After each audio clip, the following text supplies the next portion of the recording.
Pinakamalupit na mag-grinder sa buong mundo. Tama ba yung kaya, Toy?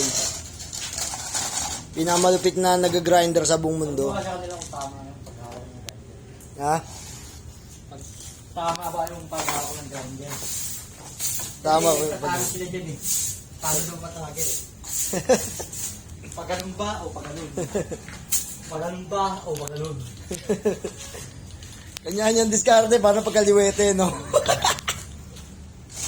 Yung kaliwete ang nakakatakot bumangos ng grinder. Talagang palagi nakaharap. Palagi nakaharap sa kanya. Dapat nakalihis sa'yo, di ba? Palagi nakaharap. Layo. Palagi nakaharap. Para humilagpos man.